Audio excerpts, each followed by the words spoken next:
Good Monday evening, everybody. And you know what? I don't have to ask. Today is Monday, January 27th. Yes. And I'm Manny Vitale, host of My Fight Our War. And it is a very strange day today. And those of you who saw my annoying ass all day, just like usual, popping on and off, and with pictures and videos and lives and shorts and whatever the hell I did. I don't even, it was such a day today. I couldn't remember if I was live or not, or if it was just a video or a picture that I was sending. So, but anyways, yeah, it's, today is a very special day. And I appreciate, I was on earlier a couple times. And, I just, right off the bat, I have got to say, how much I appreciate all of the kind words, messages they have looked, and I'm responding as fast as I can to them. Please don't think I'm ignoring anyone, but I never expected to see that outpouring of love and support and those kind words. Um, you'll always hear me say, please don't ever hold back, that our words can save lives. And you saw that one that our producer, Matt Cronin, posted of me of a show I did in New York, where that lady and her daughter messaged and said that she was going to kill herself that night, and she didn't. So um, our words do matter. Your words matter. Your words mattered to me last night, this morning, all day, every day. So thank you all so very much, and it's so much appreciated. And we're going to be doing a lot tonight. I sometimes will come on here with OG and we'll say we're just going to pop on here for a few, and we'll be on for an hour. Mm-hmm. So for me to sit here and say it's going to be a night, I don't know what to tell you, folks. I mean, I'm sure a lot of you will be tuned off in like the next 20, but that's okay, because you can take a nap, eat, take a shower, take a shit, come back. I'll still be talking. On. So this is going to be a long night full of fun. I really hope get a lot of interaction with everybody, stories, happy times. I'm going to fill everyone in on what's going on real quick before I start my story. But before I do that, I couldn't do can't get this thing started, of course, without having the one and only OG pop on. There she Correct. is. Hi guys, got my pen. I'm going to be writing notes. She's going to be doing her thing. Do my on the phone, saying hello. And to Jeremy, Tiana, Stephanie, who are already here. Hey, thank you guys. And Brad Peterson. What we're going to do, and yes, so please trust me when I tell you, I'm not ignoring, but this is going to be a very, Caleb. It's going to be a very emotional night, and laughing and a lot of different things. So please bear with me while OG's doing the questions and answers, and I'm going to be jumping back and forth. And if you've got something that's like a good one, just put a star and let me know. But first off, let's get this out of the way. All right, here's what it looks like now. It was brand new, clean about 2 hours ago, and unfortunately, I'm leaking all over again. But I told him bleeding always stops. Yeah, eventually it'll run out. See, and that's what a benefit. She's a nurse, so eventually when it stops bleeding and I shut up, we know I ran out. Then I'll call 911. So, the story here, you guys all know that I had surgery Thursday. I didn't really go into detail how bad the shoulder was before the surgery, because I was kind of hoping for different results. Unfortunately, there is a pretty nasty infection into the joint. And with that, there was so much wear and tear and damage that they literally cut me open, had to dig all the screws out in the post-op. They went to get the head of the actual joint out. She said she literally just grabbed it with her hand without using tools and pulled it out of my shoulder. Oh my God. That happening created so much wear that the muscle or the bone just disintegrated. And then plus there's this infection now, which is extremely serious, because I got to go tomorrow at 11 a.m. and probably have a PICC line put into my chest and get IV antibiotics throughout the day for, could be 4, 6, 8 weeks, 3 times a day. We don't know. But then the scary part after that is the amount of damage to the bone in my shoulder. And these are like the specialists. They said that this lady is known as the queen of special disasters, where something is that traumatic, or basically the trauma is so severe, they send them all to her. And her words and his words were, we're not sure how we're going to do this. So it's scary. But you know what? 5 years ago, well, today I'm celebrating my 5 years of sobriety. 5 years ago, when I was at Henry Ford, Maine, I had a conversation with doctors just like today. But it was a few days prior, obviously. 5 years ago, I was told by the doctors, we're sorry, Manny, but all of your organs completely shut down, are no longer functioning, and you're going to be dead in less than 6 weeks. So today, I had to go to the doctor. My 5-year anniversary of sobriety. 5 years after being told that I was going to be dead in 6 weeks, I go and get some pretty shitty news, some pretty bad news, where I may not. I don't know if I'm going to have a shoulder. It's complicated, but it is a very serious situation. So rightfully so, I was extremely angry because of certain reasons that led up to that. And no, they weren't of my doings. They were doings because no one listened to me for a year as far as my complaints. Yep. But I sat there in my truck and I thought about it. The difference this time in this meeting, 5 years later to the day, is I was told I have to go get a PICC line for 6 weeks to help cure the infection. 5 years ago, I was told I was going to be dead in 6 weeks. So you know what? Today's a pretty freaking good day. And I get to share it with all of you. So that's the update. I go tomorrow at 11 a.m. They got me right in for this special, the infectious disease specialist. So I'll update you with that. So that's the shoulder. If you notice some blood flicking around, don't worry about it. Oh, geez, a nurse. Other than that, I'm going to pop OG off here. Yeah, I'm typing like crazy. She's right now, already anyway. going crazy. To But our beautiful family. this is, like I said, it does take a lot to have me not have words to say. And you guys have done it. Because reading your kind words, and this is coming from our family, and a lot of us have never met physically in person. 99% of us probably haven't, except for me, Matt, Ian, and some of the guys, others, obviously. But we are such a tight family. The love and support and caring and the trust that we have in this family, and it's all because of that big son of a bitch right there. And that is this right here. That 5 years ago, for those of you who saw my reel today, that picture with me next to the cross was 2 years ago, January the 8th, that night, when I taped that piece of paper to the cross to make me do it. That was done. And here we are. But there was a series of events to get us there.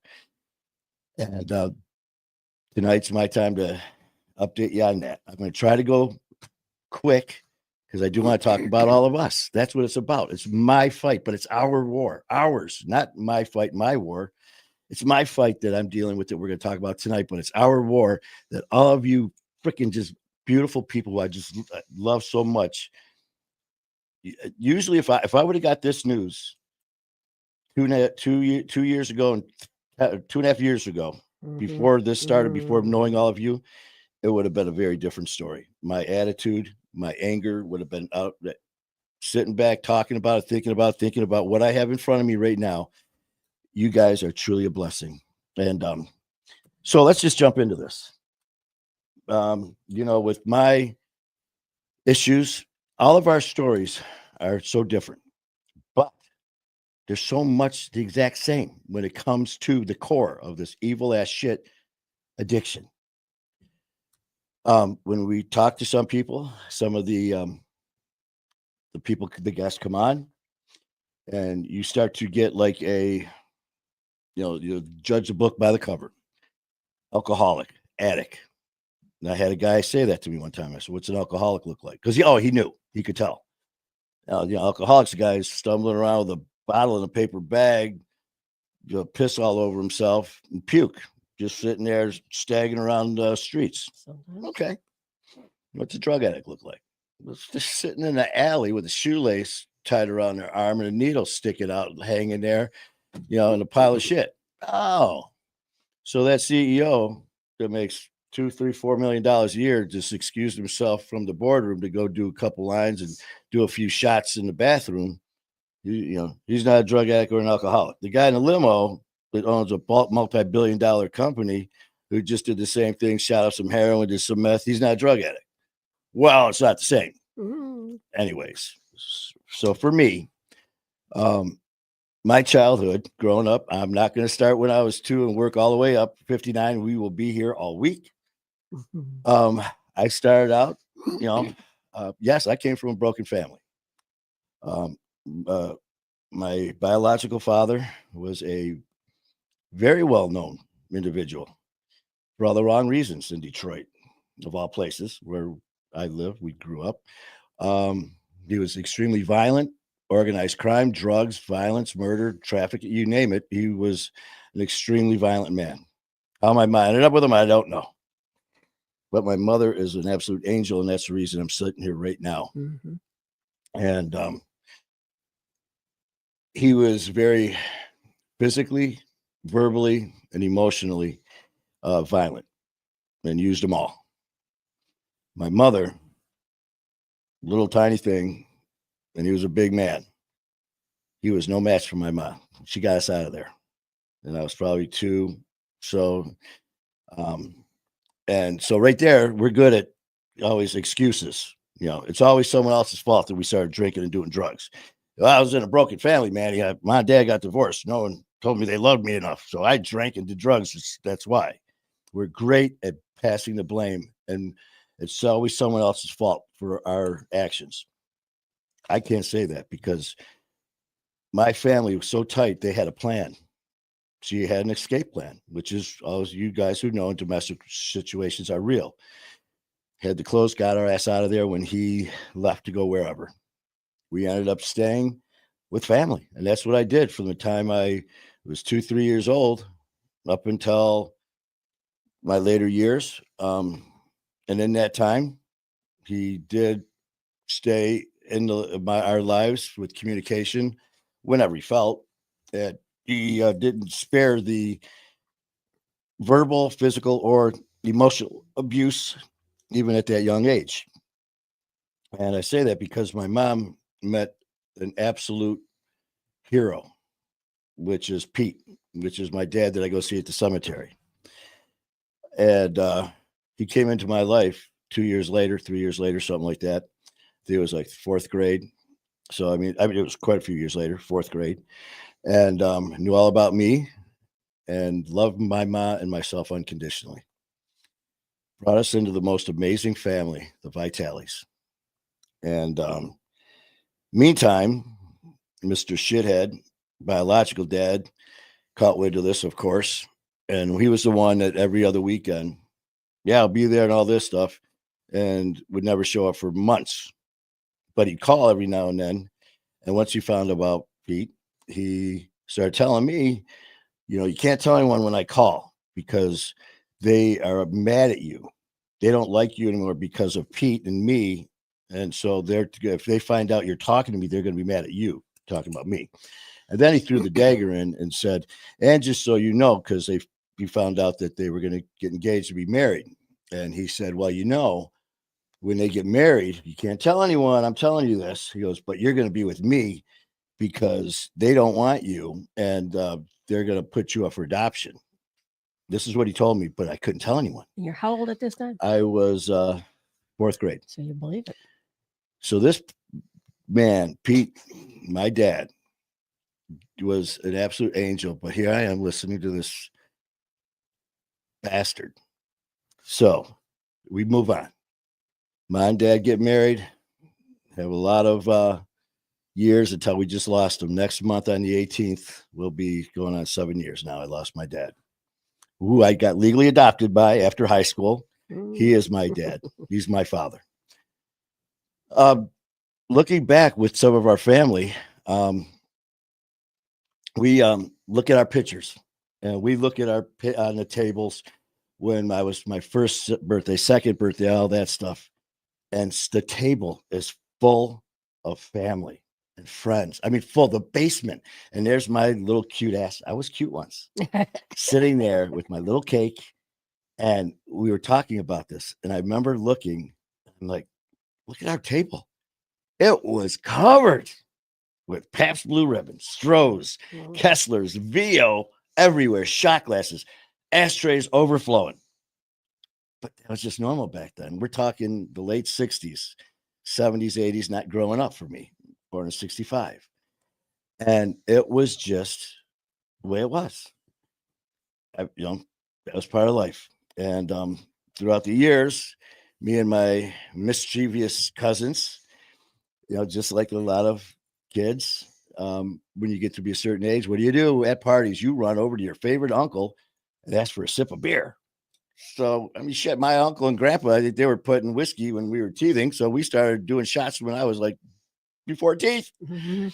And so it's always around. And then of course, they got older, my brother, who, when we moved, Jerry, who you guys may have heard me talk about, Jerry Dinkle. We met in 5th grade and became best friends and brothers until the day he died in my arms when I crawled into his hospital to bed. And I'll get to that. We all became very tight. The one thing that I had going for me is my family, because I lived with my aunt, my uncle, my great aunt, my grandma, my great grandma, my mom, and my uncle all lived in a 2.5 bedroom house. And it was full of love. When I wasn't there, I was with my aunt and my uncle and my two cousins. My mom was working. We were in a bad area when the riots hit. They had me moved around. I could have been a bitter little bastard. That's made me, want to drink and do drugs because of no. Everywhere I went, I had so much love and affection. So it's not that. So we can't blame our actions on other people. We can't. And as I got older, of course, the one thing that got me was my uncle loved baseball. He still coaches to this day. My uncle Mike. He was like my big brother. I grew up with him from the day we moved in. And he was a hell of a baseball player, but he played hockey and he hooked me. That was it. And I was out there all the time. I played sports and not brag, but I was actually pretty good. Baseball and hockey, I excelled at. I mean, extremely, to the point where I got promoted up like league after league with the older kids because of my play. And my uncle was always there coaching until Pete came into the picture and he did what he could. But there was always alcohol around. But for some of the kids when we got older, you start branching off. Don't forget, man, I was 65. So back then it was mainly weed and beer and then maybe some shrooms. And then, of course, Coke and crack was like the 80s and 90s and stuff. So, for at least what area I was in. And so I was so engulfed in sports that when I started to get older, like I'm talking 12, 13, which sounds so weird now to say I didn't start drinking until then. But all I cared about was sports. Like come summertime out of school, I didn't have summer vacation because I went to hockey camp every day. I was so bad when I started playing hockey, but I didn't care because I loved it, I had a passion for it, just like doing this shit. I remember I'd go on the ice. I was the worst in the whole, not only the team, the worst in the league. When I get out there, they'd call me a penguin because I'd walk and just fall over. No one would come near me. I just fall over. My mom missed practice one time, had my two aunts take me to practice, brought me home. I was in the other room, and my mom said, "How do you do?" They both started crying.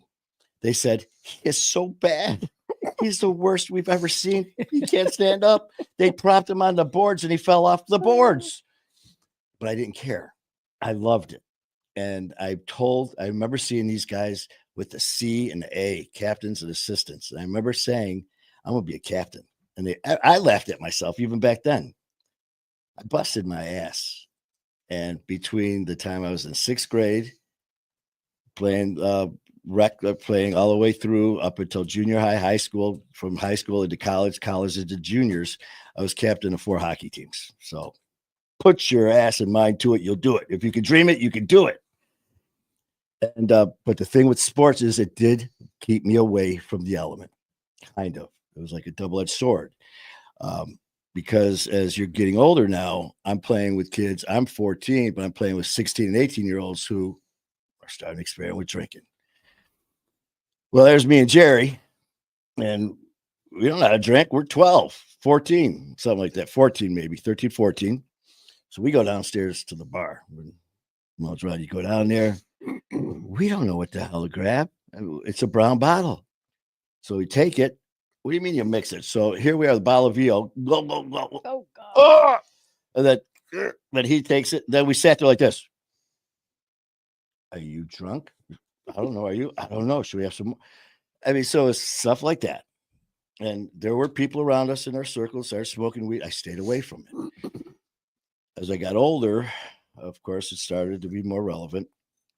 And I'm going to jump around a little bit because I don't want to just be sitting here because I want to talk about you guys. But as I started to get older, the drinking became more. Of course, 2020.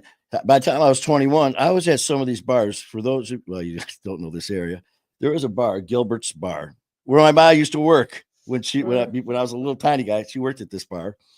At 15, I went in there with Jerry, and we were working with this guy. I was dating his daughter in high school, and he had a shop. So we'd work for him. We'd go in there, and they were serving us at 15 before we even got and then Soshimokos. Everyone in Detroit knows Soshimokos. 16 years old, we were having margaritas every weekend. So it was easy. And then, of course, fake IDs. So all this is happening, and it was always mainly beer. Liquor didn't come on until later on down the road. And weed, I had a lot of buddies to smoke, but I just didn't get into it, man, because I would smoke a joint. Two things would happen. Well, three, because I'd always end up chowing. I would either just be sitting there just out like a light. It'd be, oh, this is fun at a party. Or I couldn't talk because I'd be laughing so freaking much. So I was like, I'll stick to my beer. Then liquor came in. As the years progressed, obviously it became more relevant, and you start looking around, and as you get older and you see people who are having issues, but we always raise the bar. If anyone comes around us and starts pointing the finger, like, you might want to slow down. At first, it's all in jest, you've been drinking a lot. You okay? Where if they're saying that, there's a reason they're saying it, because they see something. And of course, it's like, I'm only going to speak for myself, but it's like when it did start to get a little serious about the drinking, it'd be like, what are you talking about? You're with me when we're out drinking. Yes, I'm drinking twice as much, but you're drinking too. You're drinking shots. You're doing this. So right away, what am I doing? You deflecting, right? So then you start to raise the bar. Well, you're starting to get, we're a little concerned. Well, listen, so-and-so, man, he's passing out all the time. At least I don't pass out until you do. Well, so he's always getting in fights. I don't until you do. He's getting pulled over. I don't until you do. You can see where I'm going with this. Accidents, arrested, courts, costs, all these things, and then we justify it. But so-and-so is doing it worse than me. So we're trying to justify it. And I did it. I did all the same things. And now that's coming into play. And as we got older, it just, it was mainly alcohol and the weed. Drugs came into place. It was mainly, doing coke. And that was, first time was at a bachelor party. I think I was 19. And I remember seeing a WWF original, and it was with Shawn Michaels saying the first time he did it, he was in Vegas. And he said his first line of Yale. He goes, I looked up and he goes, this is the greatest shit ever. And I remember it because it was like, I could party all night. It's fun. Life of the party until you're not. And that's the cycle started. I wore a lot of hats, a lot of different jobs. I had a lot of family that were first responders, police, firemen, EMS. I was always attracted to it. As much as a little asshole I was, and still am to this day, I've always cared about people. Even after a confrontation, I mean, if we were in a situation, whether it was just with the boys in high school or riding with the motorcycle club in a damn right stab and shoot and brawl, if I saw someone hurt, I kind of felt bad a little. I actually would try to help. It's that instinct that we all have. I always had that instinct as far as first responders. And I had jobs at the hospital. I worked EMS. I worked as a police officer in Detroit. Um, a lot of things happen in our lives, and it takes us in a lot of directions that we never. Well, it's life. We don't know which way we're going to go, and my drinking started to increase. And I was always, when it came to family, was first one to the parties, last one to leave, because I love being with my family, my aunts, my uncles, my cousins. It meant the world to me. And then as this started to progress, next thing you know, I'm picking up, well, not a cell phone back then. Well, yeah, it was, but what am I saying? But it was, hey, Ma, you know what? It's Thanksgiving. I think I had something to eat, bad food. I got food poisoning. I'm not going to go to the party. Let them know. Now I'm missing family functions. Now I'm missing family birthdays. Now I'm missing all this stuff because of being hungover or still being on a bender. And still not thinking it's an issue. And it just continues to increase. And again, I am jumping over so much stuff because I have to this time here. The mainstay is what's behind me, what's in here, and all of you is all that matters to me. I have had, well, 52, this is 51 surgical procedures so far. I'm 59 years old. And unfortunately, I'm probably going to have at least one, two, for at least four more. Two on my shoulder. I got to have this shoulder done, my left hip done yet. And over that time, a lot of injuries. And my body's been gone through a lot. I was involved in so many fights, so much violence, stabbed right down the side of my face with a razor knife. And you guys know about the gun shoved in my face, pulled the trigger. I got a plate under here. That's why I look so hot and handsome. So I got the plate here. They left my left side. And this is all with the drugs and alcohol. And in a normal situation, you would say, there's an issue here. For me, it was like, all right. An eye opener? No, it was like, I'm going to get that son of a bitch. He didn't kill me. He should have. So this thing still escalate. And now family members, friends, missing work, hurting people's feelings, saying terrible things, getting, as a police officer, arresting people, doing my job, and then doing shit outside that my working hours, me getting arrested.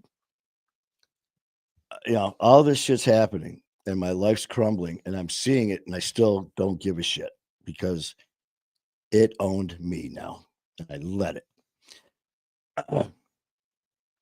Jerry, who I told you about earlier, this is important. We were brothers. We are. He's no longer with us. We were together since fourth grade up until he passed at 40 some years old. And I remember sitting home and there were times where we'd see each other every day forever. And then with schedules and age and working, families, commitments, we wouldn't see each other for maybe a month or so. But we were always there. And his drinking was getting an issue. We did bail him out we all bailed each other out many times. And our joke was whoever we had to bail out, it was up to that person after we got you out that morning or afternoon, had to go get money and take us to the strip joint and buy us drinks for bailing you out of jail for drunk driving. Yeah. Well, Jerry was drinking a lot, even more than me. And we did actually have a few talks with him, but it's hard to do that when you're just as smashed. One day I get a call from a group that we were all friends with forever. And they're like, have you seen Jerry? He's not doing well. I call. And he was doing that too. We'd make plans on a Friday. He'd be smashed at the bar by the time we get there. He'd leave all wobbly eyed and vision and stumbling. And then the next day for golf or whatever, oh, I'm sick or something. So here he's doing a tuss. Well, all these years later, I get this call that he's not doing good. I better go over there. I haven't seen him about a month or so, month and a half. And I get there, I walk in, and there's my brother sitting in the basement, lights off. And I could just see his stomach was huge. And my other buddy was there. And I'm looking at him. And remember these words. I walk up and I'm like, the fuck's going? And I turn the light on. I go, Jerry, your eyes are yellow. As I know. And I go, we got to get you to the doctor, man. Oh, I'm going. So we're sitting there, we're talking. And as we're talking, I'm looking at the shell of my friend in like a month and a half of how fast things started to progress. He didn't go Monday when he said he was. So next thing you know, my phone's ringing.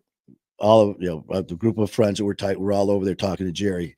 In those few days, I walk in, my other buddies are already there. They're like, tell Manny what's going on. By this time, he's yellow. Now he tells me he's pissing blood. Now he's shitting blood. Now he's talking to me, and I'm not understanding what the fuck he's talking about. And he's still saying, I'm not going to the hospital. And we're like, you're going to die. He looks at me. He goes, I know. So we finally get him. He goes, I got to get things right in my head. He's not talking right. We finally have him agree. The next day, we're going to take him. Next day, I go and I get my brother. I have to pick him up out of bed. He points at his pillow, and it's all, I thought it was like drool, like chocolate or food. It was blood just dripping out of his mouth. We got him to the hospital. He was there for a little over a week and a half. But when we got him there, they did his assessment, put him right into ICU. He was having issues with his family, so he had me be the one that the doctors would talk to. After examining him, and this is the crazy part, it was a male and a female. The younger female was the one talking to him, the doctor. After the tests were done, they walk in, they're like, Jerry, you are a very sick man. Your kidneys have issues, your pancreas, your liver. And she stops and she goes, we have to have the specialist talk to you, and stops. And then she looks at me and calls me out in the hall.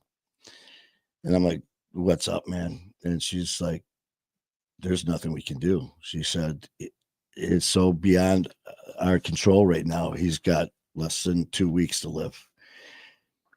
I walk in, and it's just me and him. And he looks at me.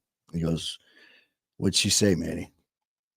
I said, she said you're ugly and quit hitting on her. And he laughed a little. And he said, I love you, brother. He goes, I'm never going to drink again. I'm looking at him. I'm like, you have fucking no idea. And we talked for a few minutes, and he developed varices in his throat, where are like varicose veins. And if you touch one of those with the instrument, you will bleed to death and die. They had to do a test, and they had to do it. And he was scared. So I was in a room with him, and they explained things, and they were about to do the procedure, so I had to leave. And I walked out, and I turned around, and he looked at me. He's just staring at me. And he goes, I love you, brother. I go, I love you. I go, I'll see you as soon as you wake up. He never woke up. We ended up seeing him for the next few days on an event. Walked in there, and or they called us. I'm sorry, called us at home about 3 in the morning, 4 in the morning. Told us to get in. We all get there, and there's Jerry. They stop us at the door and say that he's done. Everything's shut down, and they got him on a drip to keep him comfortable. It's just a matter of hours, if that. So we go in there, surround his bed, and I'm sitting in a chair next to the head of the bed with my arm under his neck, holding him, and we're all saying our goodbyes. And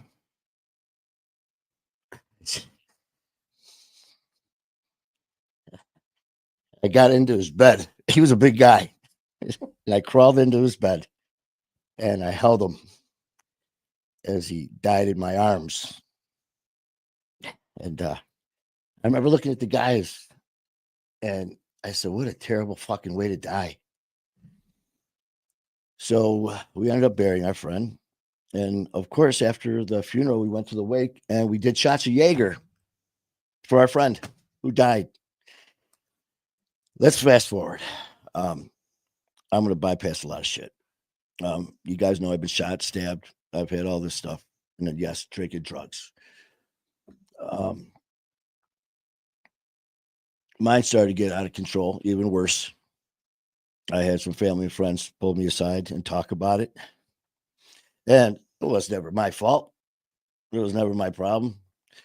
And I got that job with the police department and it meant the world to me. My actions in the condition I was in could have not only got myself killed, an innocent person killed, a civilian, or my partner. I couldn't let that happen. Because of my own actions, I cost myself a job that I wanted my life. But no one, thank God, because of me, lost theirs.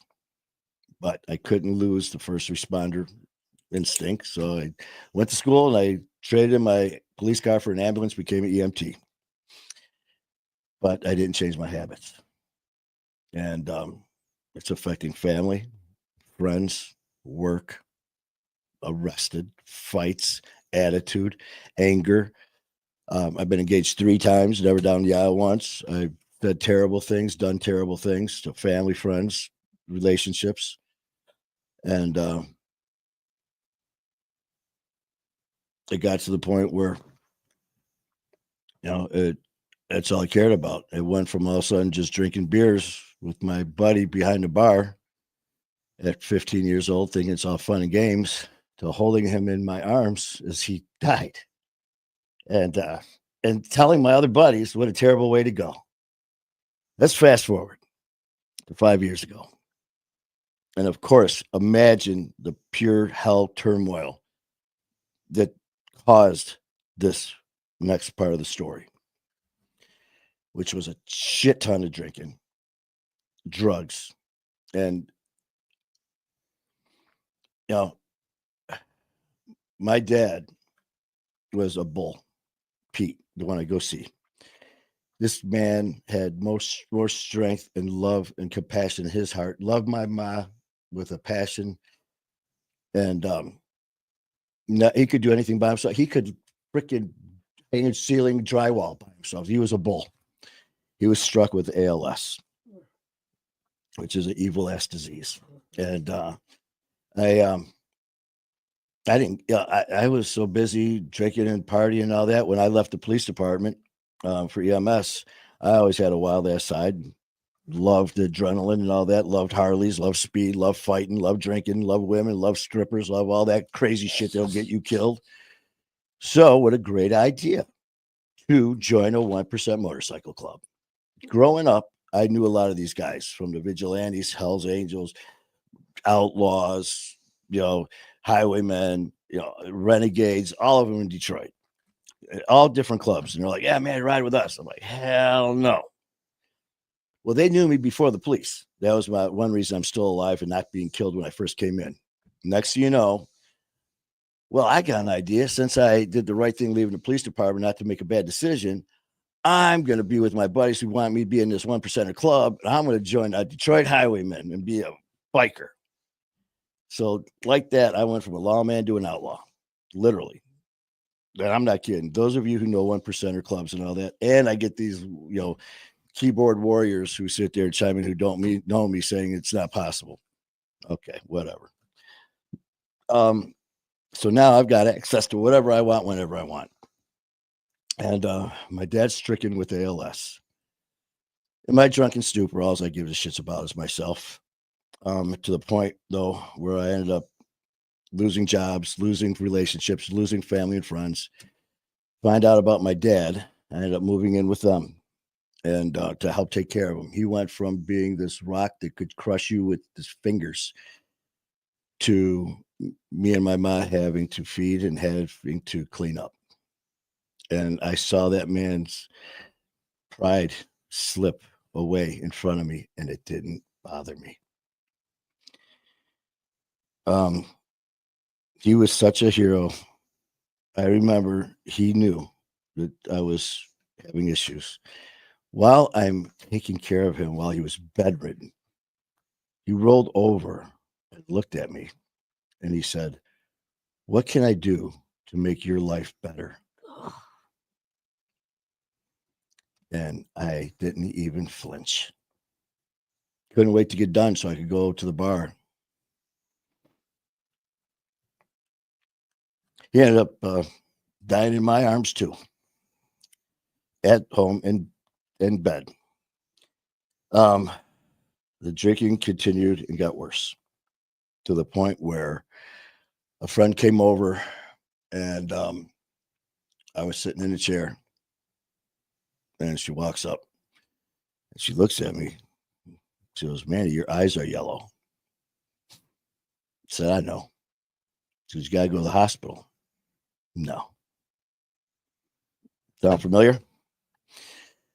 The next day, I do my ritual, get up. Well, actually, don't even sleep, make it to the liquor store somehow. By the time I got there the next morning, I was yellow from head to toe. A lady, and I still go to the store today, same one. And she knew me. She looks at me and she's like, "You're yellow." And I didn't say a word. I just glared at her. As I tried to grab the bottle with my shaking hands, I made it to the parking lot, tried not to knock my teeth out, to guzzle as much as I could. I made it home, back to the house somehow, fell asleep, woke up during the night, and the rest is a pretty much a blur because I remember yelling or making some noises trying to get my mother's attention. And when I did, she, next thing I know, I'm in an ambulance on the way to Henry Ford Hospital, which is about a 5-minute ride from where she lived. Now, the rest of this is on information from the family because I was out. They had me there for about an hour and they said, "There's nothing we can do for him. We are sending him to Henry Ford, Maine in Detroit, where I spent almost 30 days, 15 in ICU. I coded twice. And teams of doctors coming in. And there was 2 doctors, older man and a younger female in charge of my organs. And Dr. Death, the gentleman, came in and he said, woke me up one morning and he's like, "Listen,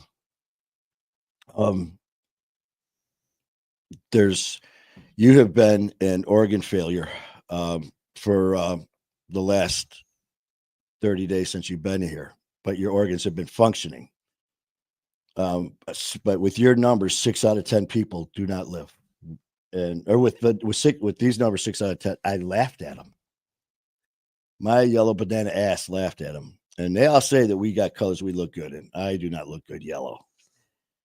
And he's telling me that my numbers are worse and there's nothing they can do. I'm in liver failure and not knowing all this because I'm so delirious. I've got pancreatitis. I'm not dilaudid. I'm seeing things, hearing things. I'm seeing shit. So he's explaining how there's nothing they can do. "I'm sorry. Can I do anything for you?" And then he gets up and leaves. I have no idea what really. I'm alone in this room where he said all this. I pass out and I wake up a little while later. I look up and his associate, this younger female's there. And as soon as I saw her face, I knew it was real. She was just standing there staring at me when I opened my eyes, standing there crying. And I said, "Oh my God," I go, "This is real, isn't it?" And she said, "Yeah, I know that you talked to my associate." And she started crying and she goes, "I'm so sorry, Manny." And I just sat there. There was no emotion, man. I said, "Please, there's got to be something you can do, just like this." And she starts crying more, comes over, sits down on my bed, holds my hand, and she said, "For the last 27 days, you have been an organ failure. Your kidneys, pancreas, and liver have been failing, but they've been barely functioning. For the last 36 hours, 24 to 36 hours, they have all shut down at the same time. Your pancreas, kidneys, and liver are no longer functioning." And then she cried more than I did. And she said, there's absolutely nothing we can do. And I just looked at her and I said, how long do I have? The tears started flowing more. And she looked at me. She held my hand and she said, less than 6 weeks. And she said, hospice is here. They're going to come in and talk to you. You're not going to be alone. They came in, introduced themselves. And then I had to do something that I pray to God none of you ever have to do.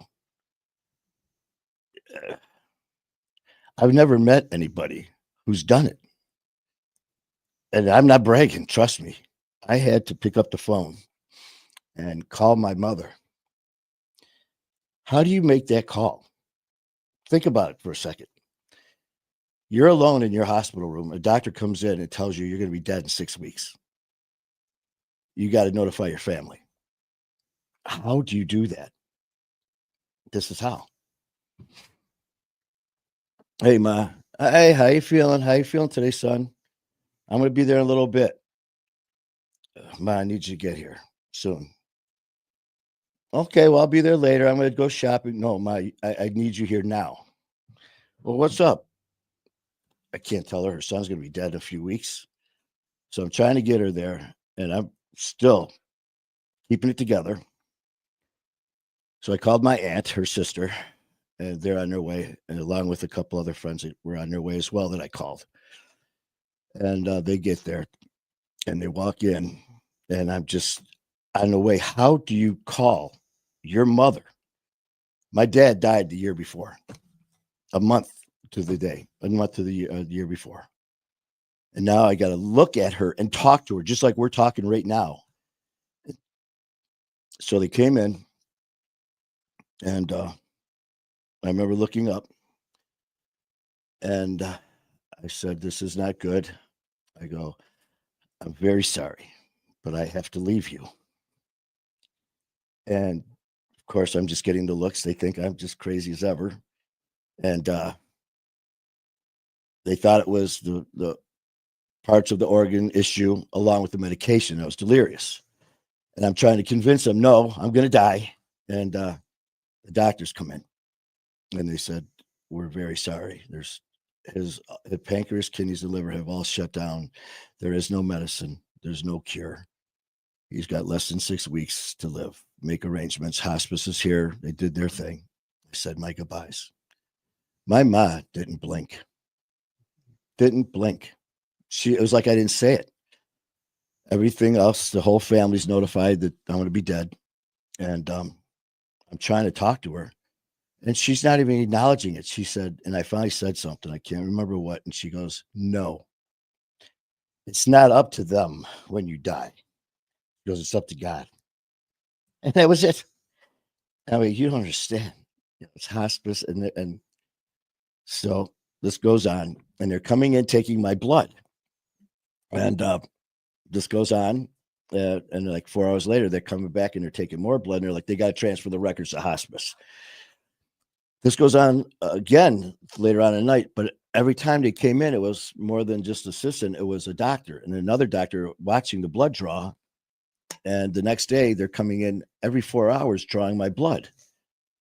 And I'm like, what? You're taking blood from a dead guy? What the fuck? So long story short, they're not saying anything, but every time they'd come in for rounds, instead of 2 doctors, there were 6. Instead of 6, there were 12. Instead of 12, there were 18, all in my room for 7 days. And no one's telling me anything. They're saying there's paper delays and transferring to hospice. On the 7th day, I'm laying there. My room is packed with doctors, packed. And as I'm laying there, Dr. Death and the female doctor at the foot of my bed, Dr. Death is looking at me and he reaches down, he grabs my ankle and starts laughing. I mean, not a giggle, not an OG telling a stupid joke. Going, I mean, he's laughing worse than OG. And I'm like, are you fuck? And then I start smiling and I go, you evil fucking prick. You're sending me home to die and you're laughing. And the doctors, I'm looking around and they're shaking their heads, smiling. I'm like, I think I'm already dead. And I'm like looking around, and then of course, thank God I could count on the female there. She's bawling her eyes out. I'm like, what the shit? She's like, Manny comes over, sits on my bed, grabs my hand, and starts sobbing. She goes, Manny, we are sending you home to live. This is 7 days after being told I'm going to be dead in 6 weeks. Telling my family and friends goodbye. Mm-mm. I was so afraid to close my eyes at night because they didn't know when I was going to die. I thought that when I closed my eyes, I'd never open them. A month before, I went and with my mom and we got my plot and stuff just in case for the distant future. And here I'm thinking about laying in the thing I just saw a month ago. So she's telling me, you're going to live. And she said, when we told you you had 6 weeks to live, she goes, no. She said, she goes, there's no coming back from what you have. And it was so severe and so sudden that we knew you had family coming in and we didn't think you were going to make it 48 hours. So we told you 6 weeks to try to give you enough fight to say goodbye to your mother. They thought I was going to be dead the next day. Instead, she said they did the blood work to transfer the paperwork. And when they got the results, they noticed movement. And not only the kidneys, pancreas, and liver, but all three. So, of course, it's not right because it's not possible. So they redrew. And then they had to do another draw and then blood gases and all these other tests to make sure that these tests weren't flawed because it's not possible. She said, not only is your blood work changed and starting to fluctuate, your pancreas, kidneys, and liver are all functioning at normal levels.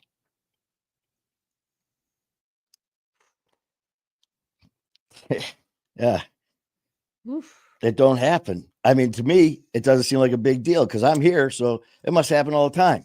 Mm-mm. Come to find out, I guess it's pretty rare to Mhm. be told you're going to die in 48 hours and hospice take over and say goodbye to your family, and they go, oops. So, yeah, that was, and don't forget, prior to that, shooting, stabbing, sepsis in my arm, appendix burst, my lungs filled with blood from surgery. Um, there was 3 other things where I could have died right there, and I'm still there. And then you throw organ failure on. That's why I'm alive. God, faith, prayers, you guys. So, people probably, I had people ask me afterwards, well, when you got out of there, man, you were probably so full of joy and piss and vinegar and happiness and all this shit. You know, you went home and started my fight, our war, because I knew I was going to do something. That's not what I did. I did what I always did. I talk shit.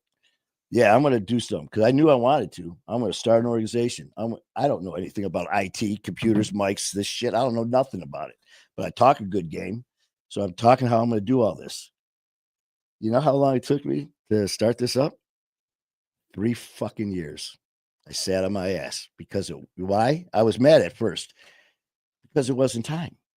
Mhm. You hear it. It's not my time. It's God's time. Not my will. It's God's will. Because I tell you what, January the 8th, 2023, and then don't forget, I needed intense rehab therapy, man, for addiction. This was in 2020.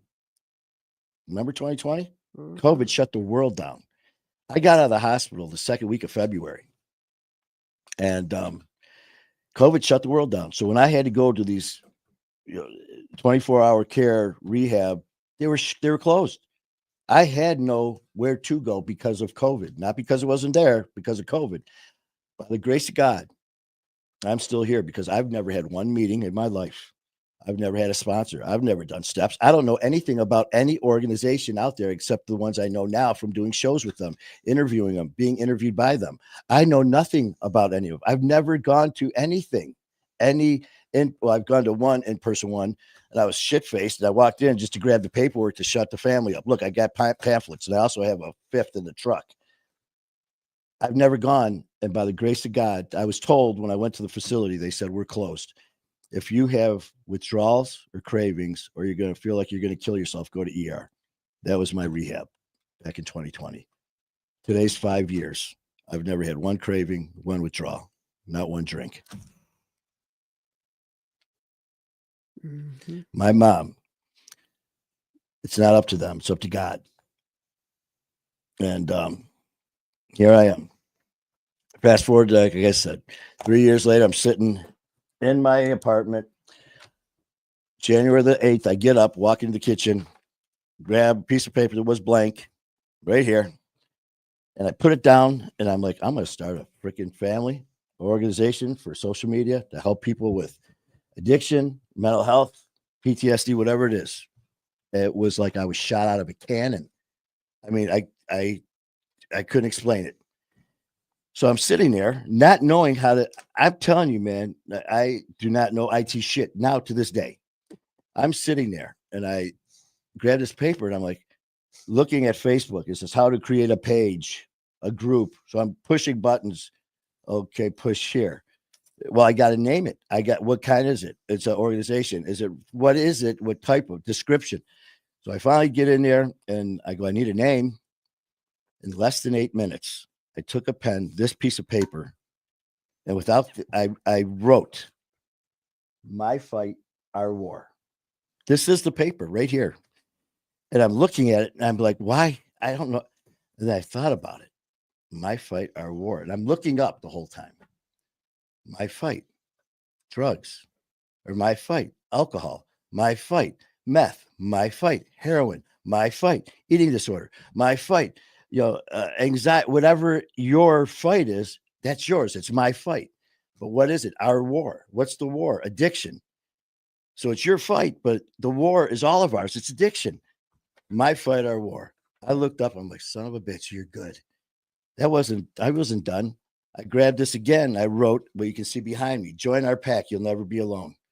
I've got a wolf tattooed on my back about that size, my whole back, that I've had for over 25 years. Little did I know it'd be the logo for our family.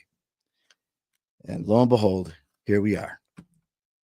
We just celebrated 2-year anniversary for My Fight Our War on January the 9th. Today, I'm with all of you celebrating 5 years of sobriety.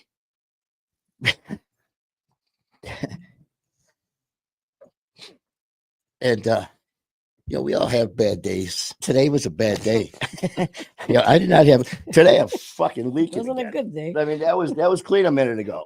I'm leaking, but you know what? It's okay because I'm here to bleed. 5 years ago, they told me I was gonna be dead in 6 weeks, so I'll take a little bit of blood over being buried. Today, I'm sitting here in a studio. Today, I'm 5 years sober. Today, I've got an admin, which I don't even know what an admin was, which is right here, OG, who walks still doesn't know into the what I do. gym and comes up to me and says, "What is wrong with you? You got a while?" Because I couldn't walk, couldn't move because of all the injuries I've had. Well, I'm a nurse.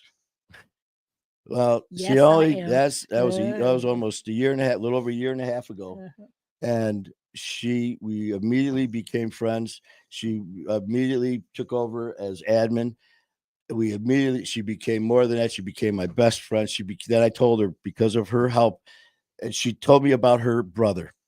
That's how from my injuries, she saw my hat, and next thing you know, she's like, "What's that?" And I told her it was like a switch got flipped. It went from laughing and joking. She goes, "Manny, my brother died from alcohol. How can I get in?" She became a family member. She saw how busy we were. I go, I'm all alone. I don't know what I'm doing. She goes, "What can I do to help?" I need an admin. She goes, "What's that?" I go, "I don't know. They run everything." She goes, "I'll do it." And she has. She has taken over. Everything you see is because of OG, who also had RN as a registered nurse. She came out. I gave her another one because of all of her help. Was GA, Guardian Angel, another one, OG, the original gangster, and it's all true. And the time that she's been here helping not only organize everything as the administrator of everything here, she's had to drive me, but not had to.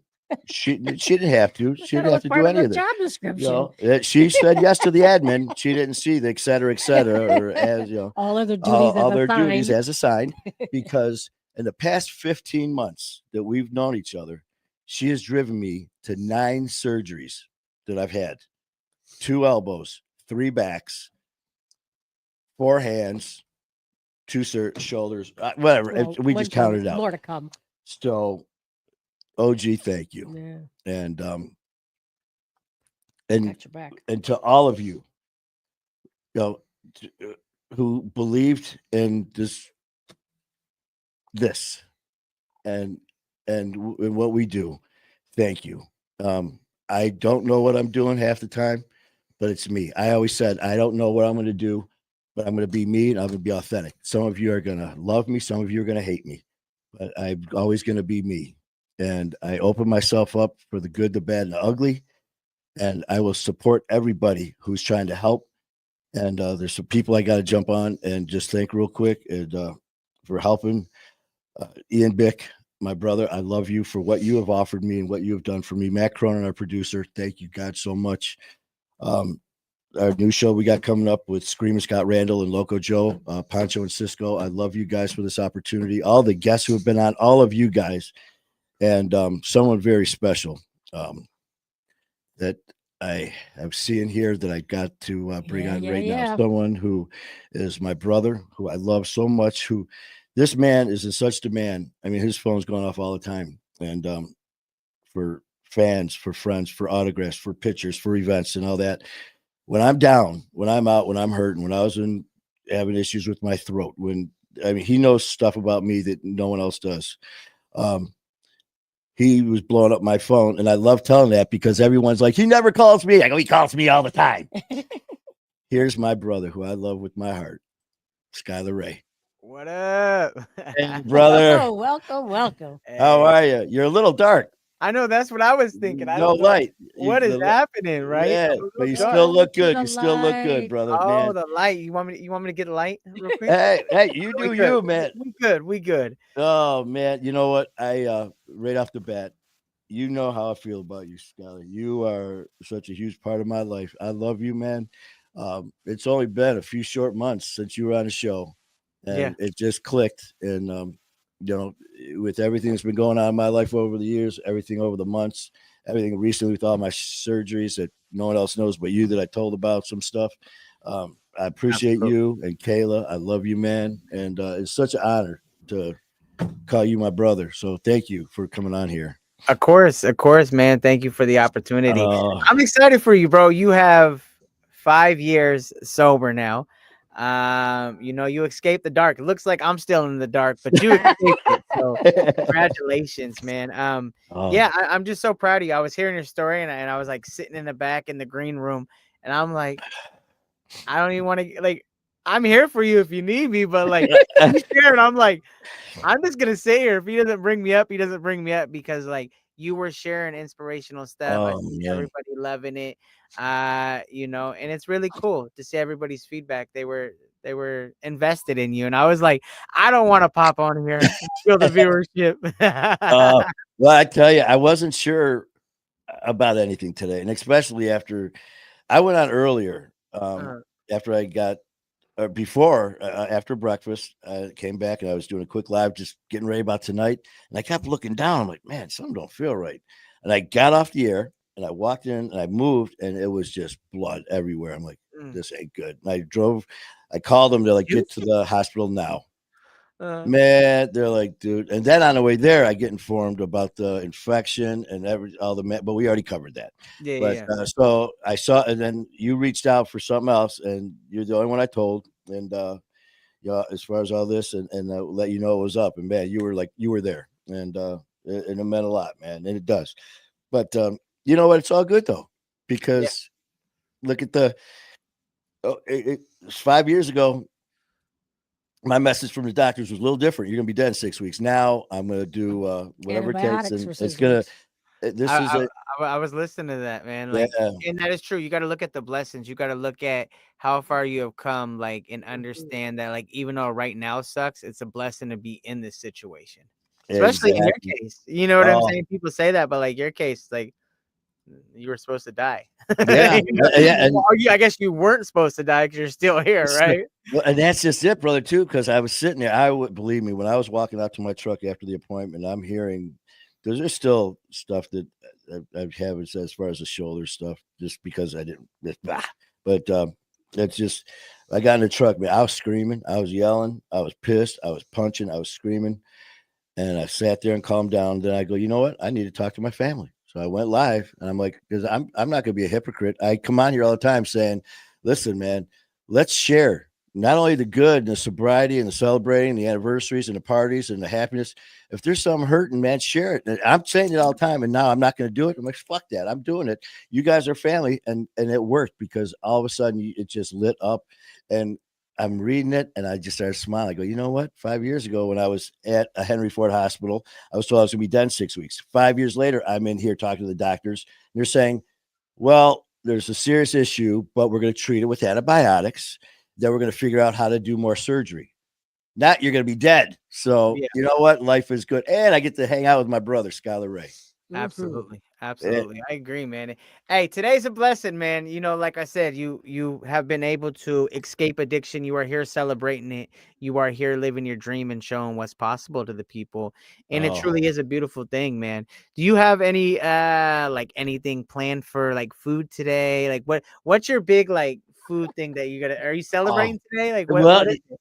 You know, man, that's funny too, because with me, food, I am so easy to please. I mean, when it comes to eating, there's really nothing I turn down ever. I mean, Yeah. if it's edible, True. when I was younger, man, me and some of the guys I lived with, we ate shit that. I mean, we had to take the bologna when it was slime. We put it under the sink. Just wipe the slime off, and then like the milk would be a little chunky, so you have to shake it before you drink it. I mean, so when I get food, man, I'm That's good. chunky, bro. But today, man, it was just That's a that weird day Campbell because soup, huh? yes, Campbell it soup. was milk and cottage cheese at the same time. So I'm sitting there, man, and it's like I got up this morning, man, reading all these posts and everything, and then all of a sudden I get hit with the shoulder thing, and it kind of put a damper on it, but for this much time instead of my next week. And I was like, I went and saw my dad again for a few minutes, talked to him, came back, and I'm like, I get to see my family. I get to see Skylar and Pound Cake and all these people, man. But yeah, as far as that, no, man, it's just the celebration is right now, and just looking at these names. And you know, it's got real quick here. I just gonna wow. This this is just awesome. I mean, I'm just scrolling right now. I know it's been an hour, but I am blown away about the people on here. So I just want to go real quick. Go ahead. Jeremy, Brenda, Sunshine, my brother Skylar, Ty, Brad, I got the list right Stephanie. here if you want it. If you can read I don't know if if I you can. can Oh read yeah, my because writing. Friday I got to go for another medical procedure on my left eye. So, oh my God, Leroy's on too. Stephanie, Jeremy, Skylar, Danny, Nicole, Sunshine, Ty, my cousin, Star, Tyler, Tamara, Trisha, Karen, Brenda, Lori, Joseph. That's your tattoo guy. My mama. Stacy, Gabe, Sheila, Leroy. Leroy, and again, anyone else, man. Stephanie, It's a Katie, Danny, all you guys, man. This is something that I never expected. But like I said, for me to be speechless is a lot, and seeing this, and this is about all of us. And We came out, we showed up for you. That just lets you know you have the support, man. It really does. Oh, and by speaking of support, you got. I love that. Is that the new song? Is that the brand new one, or is that an old one? Which one? The one that you sent me today when you said you're on the second verse. That's not out yet. Oh, that's the one that you sent me today, right? Yeah, that one drops mid-February. Well, just to let everyone know, it's fucking awesome. And see, when you got a brother that's a famous rapper like Skylar Ray, all I gotta do is go like this and hit this record and hit play. And I just heard the new and that's the best part too, or not best, but I get to look at that belly. And I'm just talking about him, not mine or hers. But yeah, man, I tell you, the music, my man, I tell you all the time what a star you are. And Thank you, man. you got to believe it, man, because I sit there and I listen to you. I listen to Kayla, and I'm not going to say who the other person is. Yeah. But listening to you guys, and just you, or if it's Kayla or you and Kayla, I just said, me and OG were sitting there. I'm like, it's What a- fucking, I go, it's Yeah. gold. I go, Yeah. I go, it's like smooth silk that just punches you right in the throat. Woo. Because that's you, by the way. You're the throat puncher. So, Hey, let's go. so you got, and Yes, it's you just do. like, so I just sit there and, like I said, because I know there's times where you'll say, you don't realize how good you are, but we Yeah. all do. And that's why for me, I got to sit there and I laugh sometimes when I grab my phone and I see your call or your text. I'm like, Skylar's texting me. Uh-huh. Hey, let's go. Especially when I see other people getting pissed. They're like, never calls me. And then you're out here saying, yeah, I don't talk to people. I don't text people. I'm like, he texts me all the time. I give a lot, and a lot of times my battery is depleted. You know what I'm saying? And so like a lot of times, like Mine too. I answer all my messages, but I save a lot of energy by not doing phone calls. It's kind of my happy sweet point. I will answer every message when I see it. I do my best, and I'm guilty at fault. Like I answer so many messages. I'm so exhausted. Plus working and maintaining and doing this, like working on music, right? Oh man. And like I said, I'm not complaining. Like it's a good thing I'm busy, But then you're But traveling, man. I mean, it's not like yeah, you go to this 9 to 5. When your job is you're singing, you're recording all that, but then it's traveling to do like a hour shoot here, and then fly across to do a shoot here, then do here to do one video. it's a lot. It's a lot, but it's fun. Oh yeah, I mean, I get it. I mean, I get it. It's You're not everything I ever asked for, So I really can't be in a position to complain, man. I'm just exhausted. I'm exhausted. I'm tired, but it's well worth it. And I do get my rest. If anybody's wondering, I get plenty of rest. I take my downtime. I just have like a little bulldog battery. I go for like 4 hours and then I burn out. Lapse. I'm like you, man. Now that's like I'll do the same thing, but I know what you mean because I say because what your schedule, I'm never going to compare them. But you love you when you talk music, when I hear you sing, when I see you sing, when I see you perform, you could just see the love and the passion and just the energy coming out of you and Kayla. And it's like you don't have to bullshit it and that you love it. I mean, you don't have to sell it because you know. And for me, when I get behind the camera, when I get behind the mic and in front of the camera, it's just like this switch flips. And as shitty as I feel sometimes, I just love it. And it just means so much. So there's times where I'm doing stuff, or like maybe I'll do like shows, but not gigs, singing stuff. But someone will say, "Man, can you do our show on this day?" Sure. Now I'm not allowed to do that Bro, anymore you because do I'm like so triple much. booking myself. You are crazy. Like I don't know. I see what other people do. Like I see you working hard, bro. Like you do everything. You are always live. You are always, it is insane. But it's I so don't get how funny. you do it. Well, and it's funny because OG yells at me because here I'm saying yeah, and then I say, well, just message OG with the information that I need or you need, and next thing I know, she's like, did you talk to so and so about doing a show next week? I go, yeah, but I don't remember what day. She goes, what's this day? I go, oh, okay. She goes, you're doing a show that day. I'm like, oh. Well, what about the next day? You already booked that one too, twice. So now I'm not allowed to tell anyone. Now all I can say is talk with OG. I gotta go like this, talk to her. And so but man, I tell you, Skylar, it's today, just so many emotions. I bet riding high, Got my brother there, Leroy. Yeah, Leroy, it's your fault that my shoulder hurts, brother. Man, that's what I said. You can't be sending mama's little man into the ping pong table. First of all, you're against the studio health code and safety precautions. Okay. I'm sure you sign the contract when you do podcasts, when you're guest there. So we need to be following rules. All right. Don't make me hit up Matt Cronin. Second of all, look at mama's little man's shoulder right there. It will not stop bleeding. And the thing is, too, man, it was so funny, Skylar, because I walked in and Matt was at his desk, and I'm standing there. And Leroy walks in, and we're eyeballing each other, and we're like, "Huh?" And all of a sudden he goes, "Yeah, we're family. Yeah, the brother. Yeah." I was like, "Bam!" And all of a sudden Cronin jumps up. He goes, "What are you doing, man? Don't be hurting the talent, man." Yeah. He's going on. Oh my God, it was funny. What's the talent? The ping pong table? It was. It wasn't either one of us. That's for sure. That's what I'm like, because it was funny you say that too, because when he said that, I looked over because the table separated. I go, man, it's fine. He goes, I'm talking about you. But oh man, but yeah, it's just there's so much to be grateful for, man. And I There just can't truly believe is. because you've been busting your ass since you were 9 years old, knowing that this was in you. So it's been so cool.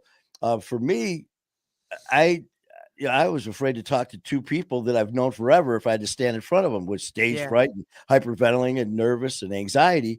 And now you can't shut me up when this thing goes live.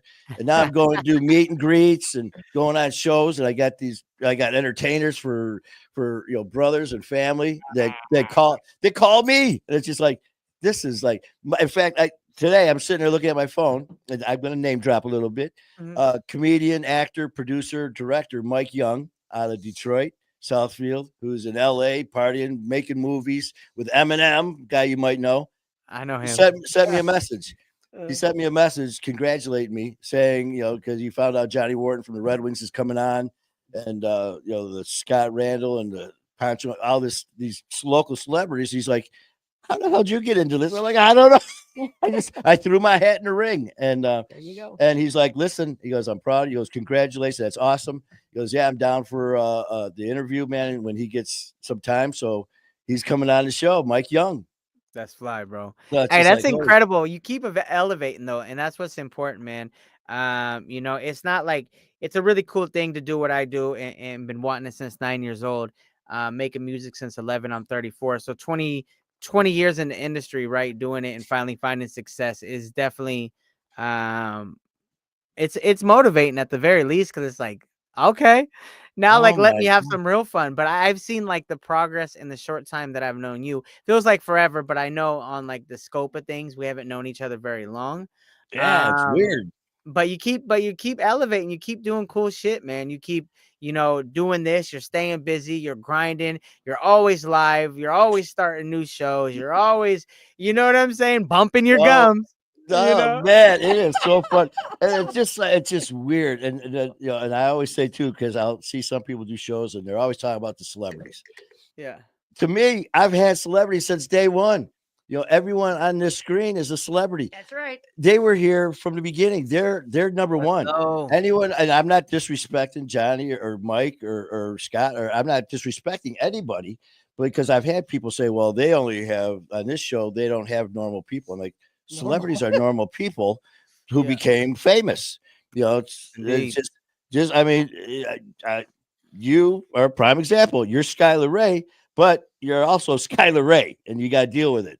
And it's just very strange. And that's why when people give me shit about you, I just laugh. I'm like, and I always have to kind of embellish a little more. They're like, oh, you talk to him a lot. I go, a lot. I go, man, he calls me and texts me all the time.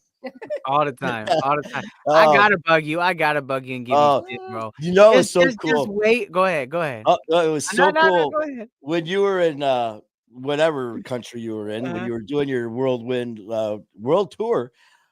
That's when my throat was all jacked up and I was having issues. And I'm sitting there telling you a little bit about it and checking on you and Kayla, just commenting on your pictures. And this is the type of guy my brother is. And now this is all serious. I'm not joking around about this. Here he is, as famous as, Skylar Ray, Kayla are, and all that with their music. And, traveling around the world. Here's little old me, doing this show. And I had these issues with my throat that you guys, some of you know I have. And I had to fly to New York to do about 15 shows in 3 days that I was worried about. So I'm talking to my brother about it, right? Here he is in Paris in front of the Eiffel Tower. He's in Spain. He's in Italy. He's all and he's like this. Hey, brother, how you feeling today? And he's sitting in front of the Eiffel Tower, texting me, asking me how I'm doing. I mean, that just shows you the heart that this man has. And so that's what I mean about normal people that happen to be celebrities. So, I want people to know that about you. That I mean, yes, you are you, but Yeah. you're as down to earth, and you're my brother, and I love you, man. Thank you, And man. it means the world to me because every time I see that, just like today when you found out what happened, man, what can I do for you? Here you are. Oh man, I almost clicked off the off button. Don't you Don't do be that. don't you be doing what I always do. I know. That is my job, all right? Oh my If God. anybody's gonna mess up this live, it's gonna be me, okay?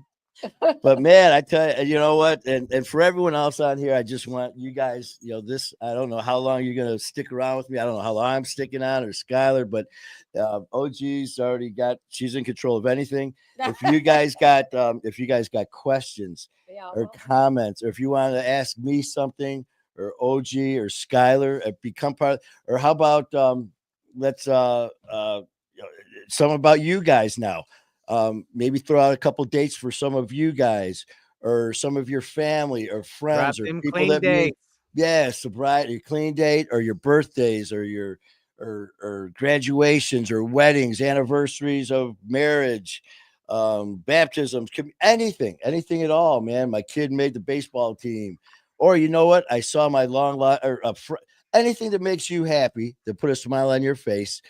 Chime in with it, and let's just share it, man. Let's just have a little nice chit chat, and have some fun with you guys. Because looking down the line here, my man Danny, wait a minute, who was it? I gotta see something here. Let's bring Danny.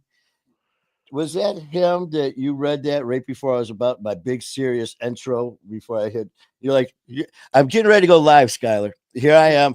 I get up, and this was important to me. So I go into the bedroom, and I grab my Bible. I say a little prayer, man, thanking for today.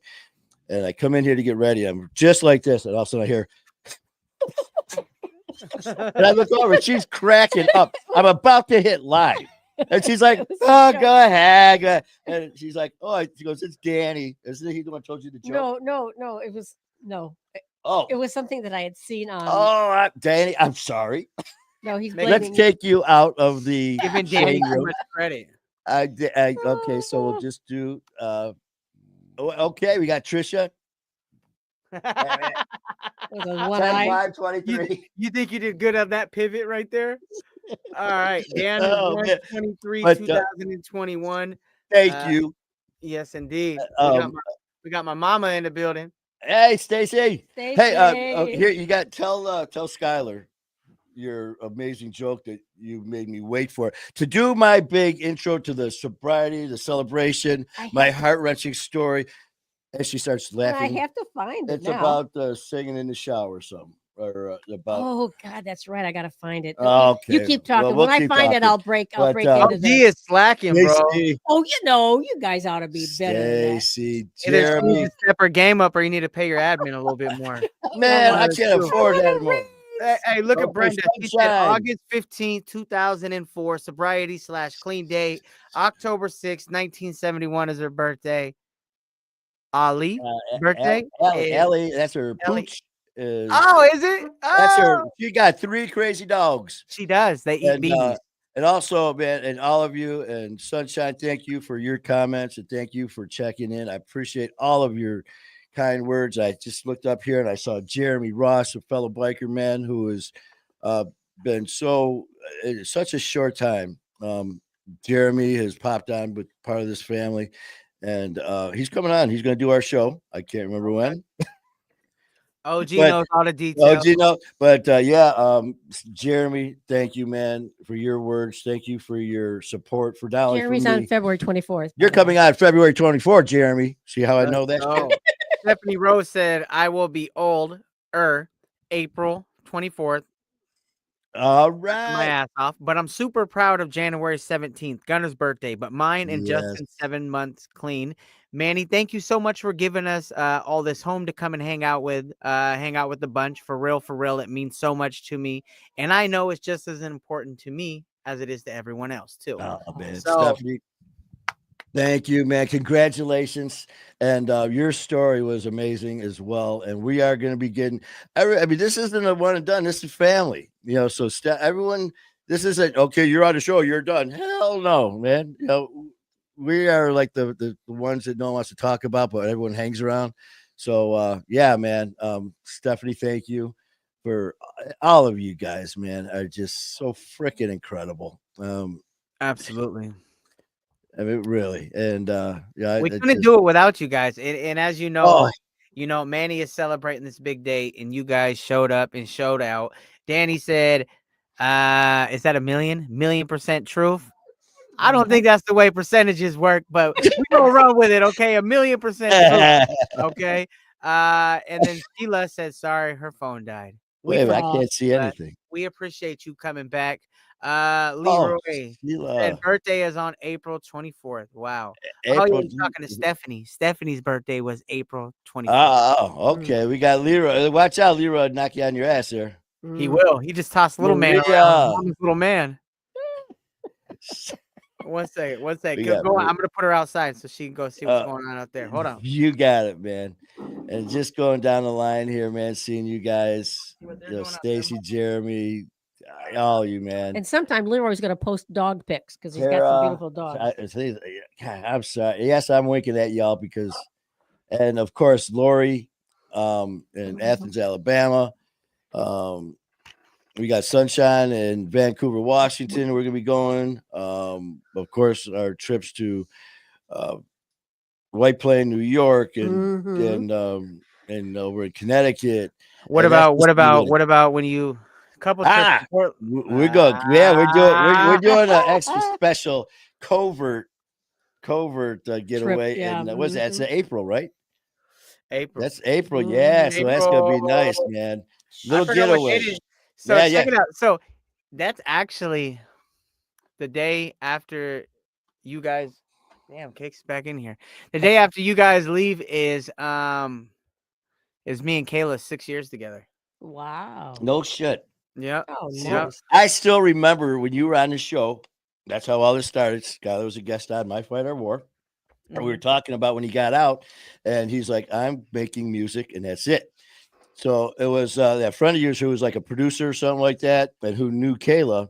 And you guys were all met. He goes, I know this story. I listen when people talk and all that shit. And he's like, yeah, I walk in, this girl sitting at the table, is all fine and stuff. He goes, but my boy was wanting to put moves on her. And she was like, not even have any part of that. And here Skylar was like, wanted to. He was like, no, man, I'm focused on music, and that's it. And that's all she wanted. Next, you know, they're going to be Mr. and Mrs. So hey, that's about 50% correct. It's nice to know you listen about 50% of the times. Oh, gee, will you contest to that? Oh, well, I'm not saying anything. So the guy. I don't want to get fired. It's close enough. I mean, it's like if you're gonna remake a movie and add some shit, yes. Yeah. But that is like pretty dead on. So here's the thing. Let me put Cakes back on her chair. Tell us the story. Okay. Fine. You got it, brother. Mike, thank you, Mike, too, man. Mike is always popping on, man. Congratulations on your stuff. You're kicking ass with your actions and your support, your motivation, your gym. Thank you for your. Excuse me, talking about me motivating you. You're motivating us. So, Michael, you keep being you and keep fighting the good fight, brother. Absolutely, Mike. Hey, look at Mike flexing in that photo, bro. If I do that, I'll pop. Don't do that, Mike. Look what'll happen. A little shot to the neck, a little CCs, huh? Oh, OG swole right there. Look at him, bro. It's hard to concentrate with all that muscle right there. Hey, not you, Manny. I'm talking about Michael. You talking about Mike? Yeah. Oh, Big Mike. Big Mike, baby. Hey, no, so the guy wasn't a producer. He was somebody I met in prison. And he wanted to be my manager. Okay, well, there goes the okay. And then so that's the difference. Like I said, you told like the Hollywood version, like yeah, a movie out of it. He was a big time producer, mixing these records. Him and he was just dealing with Rihanna, and then he's like, and he's like, here comes Skylar Ray. So I did meet Kayla at a diner off of 6th and Anakie. It's called The Originals, right downtown Portland, Oregon. Is the very first day that we met each other. Went out to dinner. And we talked about our dreams and goals. And then the other point you were talking about is my buddy, who was a video guy, and we're shooting a video. That's what that was like the second time we ever met each other. And yeah, he was trying to put moves on her, and we're both like, nah, we're not dating. And I stayed focused, and I wanted to focus on my dreams. And then eventually now me and Kayla are getting married, and we've been together 6 years. April 9th. That's awesome. Because I still remember that, man, because